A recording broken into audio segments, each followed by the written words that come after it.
एक मारवाड़ी था, उसको घूमने का बड़ा शौक था।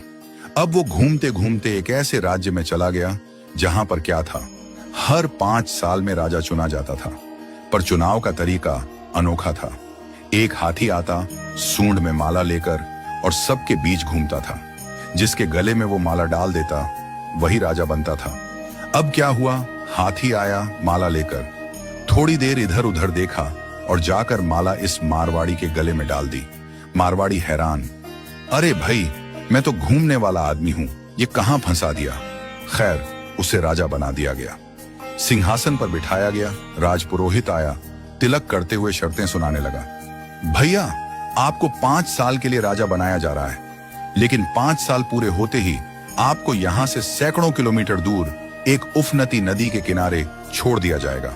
उस नदी में घड़ियाल हैं, मगरमच्छ हैं, जिनकी वजह से आप नदी पार नहीं कर सकते। अगर किसी तरह पार कर भी गए तो उसके बाद आएगा एक गहरा जंगल जिसमें हिंसक जानवर और खतरनाक राहें हैं। वहां आप जानो और आपकी किस्मत। अब तक जो भी राजा बना था उसे मालूम था कि 5 साल बाद मरना तय है, तो वह 5 साल बस ऐश करता था, भोग विलास, मजा, तामझाम। लेकिन यह मारवाड़ी अलग निकला। उसने सोचना शुरू किया, अब मुझे 5 साल बाद क्या करना है। राज्य की जो भी आमदनी आती थी उसमें से 51% जनता की भलाई में लगाने लगा, और बचे हुए 49% से उसने अपने आगे की प्लानिंग की। पहले साल उसने नदी पर एक पुल बनवाया, दूसरे साल उस पार के जंगल को साफ करवाया, खेती के लायक जमीन बनवाई, तीसरे साल वहां सड़कें बनवाई, लोग वहां बसने लगे, गांव और मोहल्ले बनने लगे। चौथे साल एक छोटा सा महल बनवाया जहां वह आगे जाकर रह सके। 5वें साल अपने जीवन भर का खर्च, जरूरी चीजें, अनाज, सब कुछ वहां स्टोर करवा दिया। अब 5 साल पूरे हो गए। परंपरा के अनुसार लोग उसे ढोल नगाड़ों के साथ विदा करने आए। लोगों की आंखों में आंसू थे। कहने लगे, ऐसा राजा हमने पहले कभी नहीं देखा।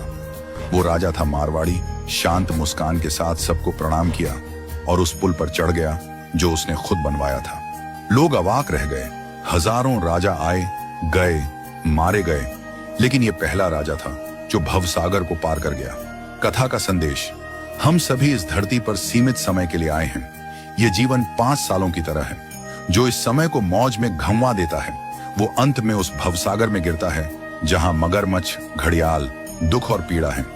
लेकिन जो जीवन का उपयोग अच्छे कर्मों, जनसेवा और प्रार्थना में करता है वो इस जीवन से परे उस पार पहुंच जाता है।